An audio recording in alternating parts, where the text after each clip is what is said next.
Dahlia. C'est une Américaine d'origine égyptienne. Elle mériterait un Oscar de la meilleure actrice dans le crime et elle est à l'origine de la plus grosse affaire judiciaire des États-Unis en 2008. Dahlia a rencontré Michael en Floride.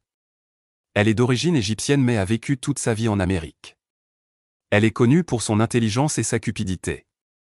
Michael, quant à lui, est connu pour son caractère vénal et ses escroqueries. Mais cette histoire était bien plus grande que cela. Alors c'était là, c'est que tu kiffes les histoires fortes, alors abonne-toi à la chaîne et tiens-toi. Elle a fait la connaissance de Michael fin 2008. À cette époque, Michael avait de nombreux problèmes avec sa femme et avait décidé de la quitter. De plus, il avait été emprisonné pour une affaire d'escroquerie où il avait dupé de nombreuses personnes en prétendant être un investisseur capable de leur faire gagner beaucoup d'argent. Il était également toxicomane. Mais sa vie a changé pour le mieux après avoir rencontré Dahlia. En l'espace de 4 mois, Dahlia et Michael se sont mariés. En vérité, Michael avait complètement changé après que Dahlia soit entrée dans sa vie. Ils ont déménagé dans une nouvelle maison pour y vivre leur mariage. 2 mois après leur union, la confiance entre eux était très forte. Michael faisait entièrement confiance à Dahlia et l'aimait beaucoup. Il s'est assis avec elle et lui a confié qu'il possédait 280 000 $ à la banque et qu'il envisageait d'investir cette somme dans un projet pour qu'ils travaillent ensemble et réalisent de bons bénéfices. Dahlia a été choquée, car elle n'imaginait pas que Michael possédait une telle somme à la banque. 1 mois plus tard, Michael a été surpris de voir la police débarquer à la maison suite à une plainte le accusant de trafic de drogue. Michael a insisté, leur affirmant qu'il avait complètement arrêté, que ce soit la consommation ou le trafic. Mais ils lui ont confirmé que la plainte affirmait qu'il y avait de la drogue dans la maison. La police est entrée pour perquisitionner, mais n'a rien trouvé. Après avoir fini de fouiller la maison, la police a informé Michael que de nombreuses plaintes avaient été déposées contre lui pour trafic de drogue.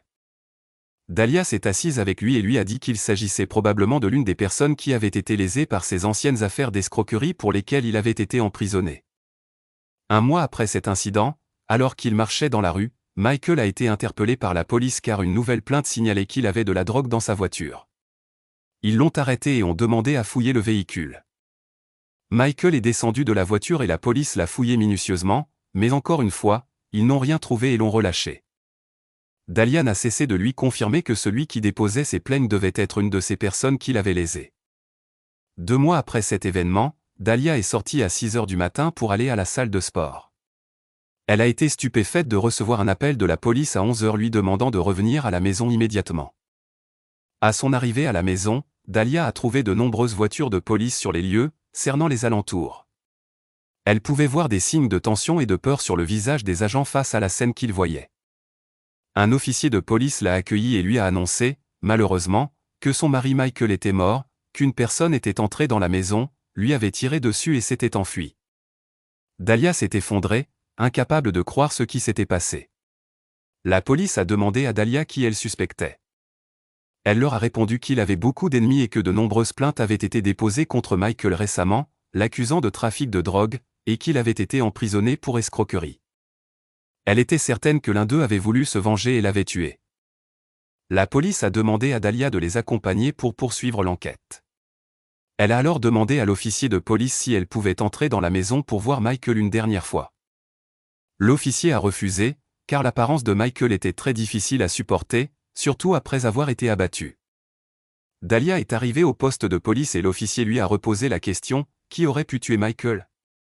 Elle a répété la même réponse, Michael avait beaucoup d'ennemis et elle était incapable de déterminer lequel aurait pu faire ça.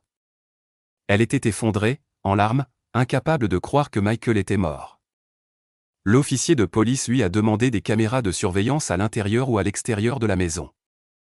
Dahlia lui a répondu qu'elles étaient toutes en panne et que Michael et elle ne le disaient à personne, ils laissaient toujours les gens croire que les caméras fonctionnaient, mais ils savaient tous les deux qu'elles étaient hors service. Peu après, un officier de police a fait entrer un homme dans la salle d'interrogatoire où se trouvait Dahlia et lui a dit qu'il s'agissait de l'un des suspects qu'ils avaient trouvé rôdant autour de la maison et que des témoins avaient vu entrer chez eux ce matin-là. Dahlia a été très perturbée en voyant cet homme, mais elle a dit à l'officier qu'elle ne le connaissait pas du tout.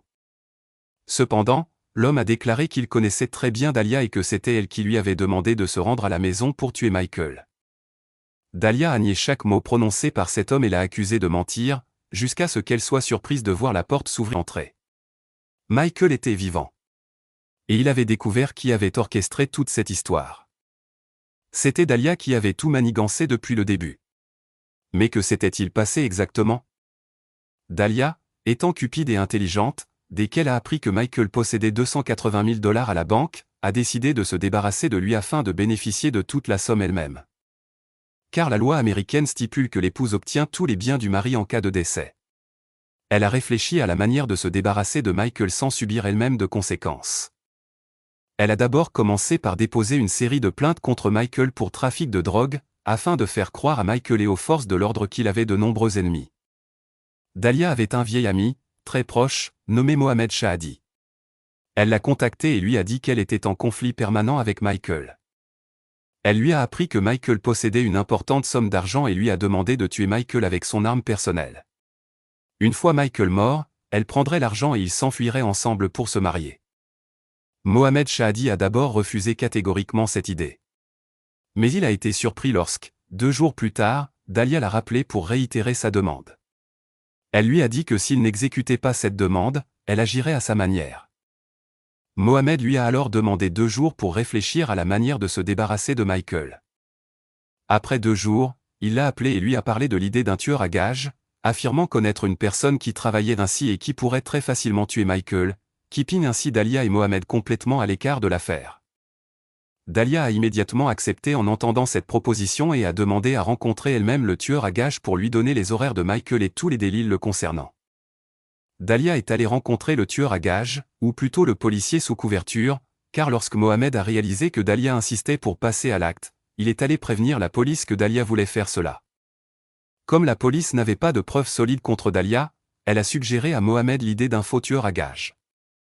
Dahlia a convenu avec l'homme de le rencontrer dans un endroit isolé pour lui donner tous les détails. La police avait équipé la voiture de caméras et de dispositifs audio pour enregistrer toute la rencontre. Dès qu'elle a rencontré le tueur à gages et a commencé à lui raconter tous les détails, il lui a demandé 1 000 $ d'acompte pour acheter l'arme avec laquelle il commettrait le crime. Après avoir accompli le crime, il se débarrasserait complètement de l'armée. Une fois le forfait accompli, il recevrait 5 000 $ supplémentaires de sa part. Dahlia a accepté cette offre. Le jour du crime, tôt le matin alors que Dahlia partait à la salle de sport, le tueur à gages, l'officier de police, l'a appelé pour lui dire qu'il commettrait le meurtre ce jour même. Dahlia était ravie car elle allait enfin en finir. Pendant ce temps, la police s'est rendue chez Michael. Michael a d'abord cru que la police venait encore une fois pour fouiller à la recherche de drogue. Mais la police l'a informé qu'il allait être victime d'un crime aujourd'hui et lui a montré toutes les vidéos et enregistrements de Dahlia complotant son meurtre. Michael a été choqué que Dahlia puisse penser à cela, car il l'aimait vraiment beaucoup. Mais il a accepté la demande de la police de poursuivre la mise en scène afin de rassembler toutes les preuves. Le suspect que l'officier a présenté à Dahlia au début de l'interrogatoire était le faux tueur à gages, l'officier sous couverture.